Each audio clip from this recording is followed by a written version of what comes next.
इस जीवात्मा को बनाने का एक ही काम है कि आपको कर्म करने के लिए इस भौतिक जगत में भेज दे। मेरे प्यारे मित्रों, आप सबको मेरे तरफ से प्यार भरा नमस्कार।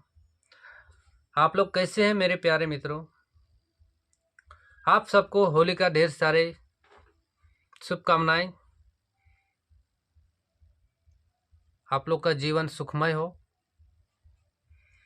आप हमारे जीवन में इतने दुख क्यों और कष्ट क्यों, उसका थोड़ा सा चर्चा करते हैं। तो आइए जानते हैं कि हम इछड़ क्यों रहे हैं, इसका क्या कारण है। और दूसरी बात,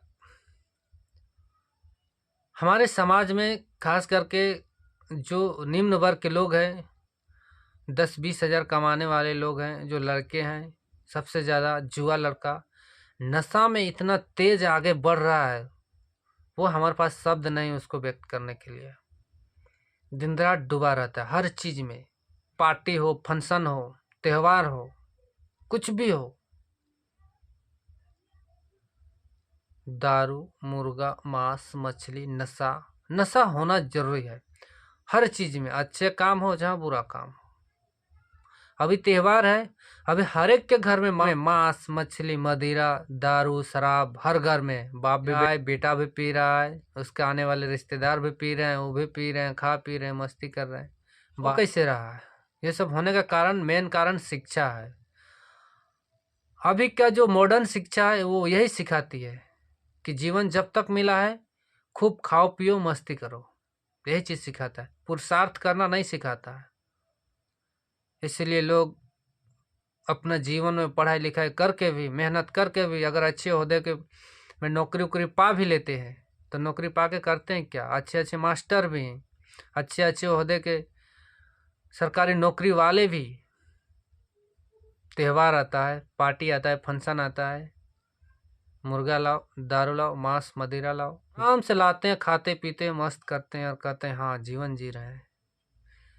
कुछ समय खाने के बाद, यूज करने के बाद पता चलता है कि किडनी फेल है, लीवर फेल है, ब्लड प्रेशर है, कोलेस्ट्रॉल बढ़ गया है, माइग्रेन हो गया, तरह तरह के कैंसर हो गया, तरह तरह के बीमारियों में फंस गया वो।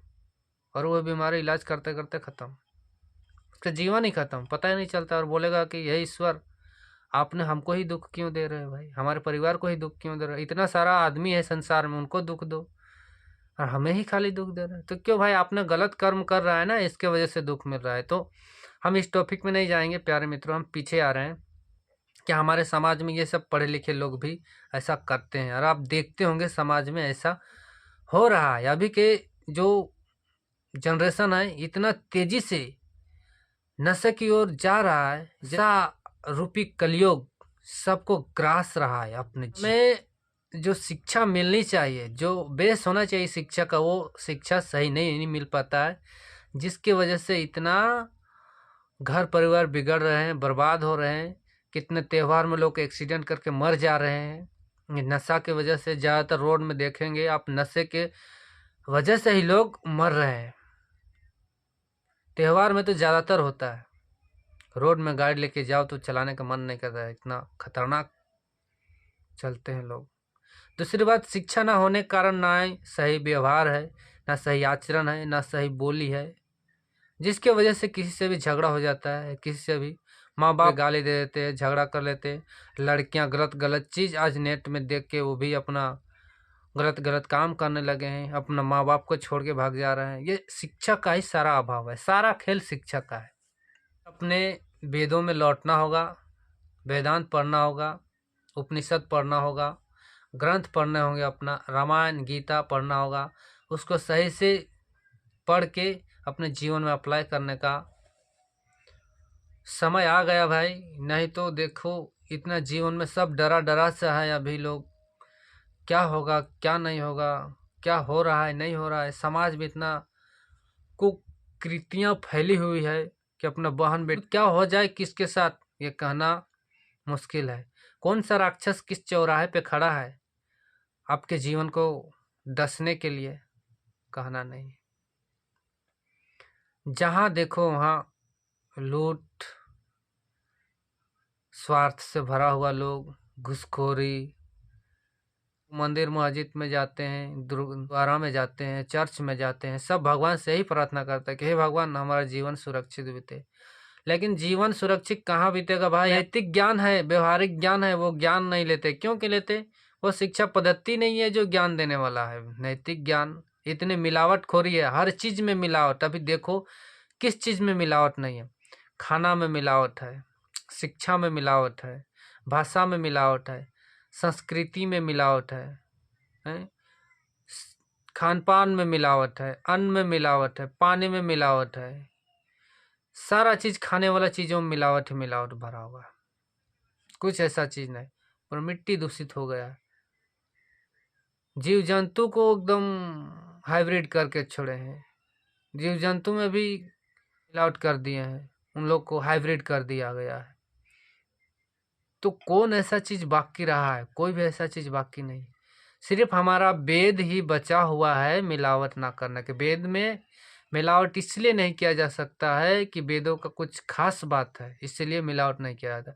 वेद ईश्वर कृत है, संभावना है। वेद को 8-10 प्रकार से एक ही चीज को पढ़ा जाके, एक ही चीज को रटा के रखा जाता था माइंड में, वो चीज को रखा गया है। इसलिए वेद में मिलावट इसलिए नहीं हो सकता है कि वेद में ना तो राजा महाराजा का, ना इतिहास का, ना कोई खास व्यक्ति का या खास कोई इतिहास का वर्णन होगा। क्यों नहीं होगा? क्योंकि वो प्रथम में है। आखिर आप भी सोचिए ना, जिस चीज में इतिहास के बारे हो, जिस चीज में राजा महाराजा के बारे में हो, जो चीज का किसी जगह या किसी विशेष नाम का हो, तो ईश्वर कृत ज्ञान कैसे हो सकता है? ईश्वर सर्वप्रथम है, उसके बाद ही कोई है। जिस समय सृष्टि रचा जा रहा था उस समय कोई पहले था क्या? नहीं था। पहले भी ईश्वर थे, बाद में भी ईश्वर ही है वहां पे, इसलिए उसमें मिलावट संभव नहीं है। इसलिए वेद को आप पढ़ेंगे सही से तो आपको समझ में आएगा। लेकिन आज के ज़माने में संस्कृत पढ़ाया नहीं जाता है, जिसके वजह से लोग इतने अंधकार में भटक रहे हैं, दुख में भटक रहे हैं। हाँ, जो भी है ज्ञानी लोग, उनके जीवन में भी दुख है, लेकिन उनके जीवन में दुख है तो वो किस तरह से इस दुख का निवारण कर सकते हैं, उसके पास ज्ञान है। इसलिए वो उसे दुख ना तो ज़्यादा परेशान करती है ना कुछ नहीं। पहली बात है, जिसके पास ज्ञान है उसके पास पैसा आएगा, और पैसा आएगा तो वो धर्म का प्रचार करेगा, धर्म का प्रचार करेगा तो उसे मोक्ष मिलेगा। सीधी सी बात है। धर्म सत्य और सनातन है, और सनातन का मतलब आप जानते हैं अच्छे से, आदि न अंत है उसका। धर्म ईश्वर कृत है। इसलिए हम आज इतना भटक रहे हैं, क्योंकि हमें वेदों का शिक्षा नहीं मिला है, शिक्षा पठन पाठन नहीं हो रहा है, हमें कोई बताने वाला नहीं है। अभी के लोग सबसे ज़्यादा स्वार्थ में इतने डूबे हुए हैं कि एक दूसरे का लोग यूज करते हैं, यहाँ तक कि माँ बाप को नहीं छोड़ते, भाई बहन को नहीं छोड़ते, दोस्त यार को, रिश्ते नाते को, सबको कोई ना कोई कहीं ना कहीं जाएंगे आप तो हर जगह भ्रष्टाचार में डूबे हुए लोग, स्वार्थ में डूबे हुए, अच्छे अच्छे ओहदे के लोग अपने स्वार्थ के लिए दिन रात दूसरे का यूज करते हैं और लूटते हैं और अपना स्वार्थ सिद्ध कर लेते हैं, जैसे तैसे अपना से नीचे या अपने शक्ति का दुरुपयोग करके अपना जीवन को जी रहे हैं। लेकिन ये नहीं सोच रहे हैं कि हम यहाँ के व्यवस्था में तो बच जाएंगे, यहाँ जो सरकार का राजतंत्र है इसमें तो हम बच जाएंगे, लेकिन भगवान का जो नियम है उस नियम से आप कभी नहीं बच पाओगे। उसका एक ही काम है, मनुष्य जीवन, यानी कि इस जगत में अगर अच्छा कर्म करते हैं, सर्वश्रेष्ठ कर्म करते हैं, कर्म प्रधान देश है, कर्म अगर सही करोगे तो जीते जी मोक्ष प्राप्त हो जाएगा। आपको एहसास होने लगेगा का इस जीवन का मतलब को। दुष्कर्म कर्म करोगे तो फिर आपको पता चलेगा कि इस जीवन का क्या मतलब है। भाई एक छोटा सा उदाहरण देता हूँ, जिसको जब तक दर्द नहीं होता ना तब तक वो दर्द का एहसास नहीं होता, तब तक वो कहता है कि दर्द क्या चीज़ है। दर्द ऐसा कुछ नहीं होता, लेकिन जब होता है तब उसको पता चलता है। जब शरीर बिगड़ जाता है तभी उसको पता चलने लगता है कि हमने जो दुष्कर्म किया उसका यही प्रभाव है। पहला सुख है अपना काया सुख। अपना काया को, अपने जीवन को सुख रखने के लिए सबसे पहले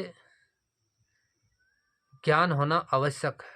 तो मेरे प्यारे मित्रों, आज हम इसी बात पे विराम देते हैं कि हम अपने वेदों को पढ़ें, अपने उपनिषदों को पढ़ें, अपने रामायण को पढ़ें, गीता को पढ़ें, महाभारत को पढ़ें। हाँ, इसमें भी पढ़ेंगे लेकिन मिलावट मिलेगा, लेकिन पढ़ते पढ़ते आपको ज्ञान मिलने लगेगा कि इसमें क्या क्या मिलावट है।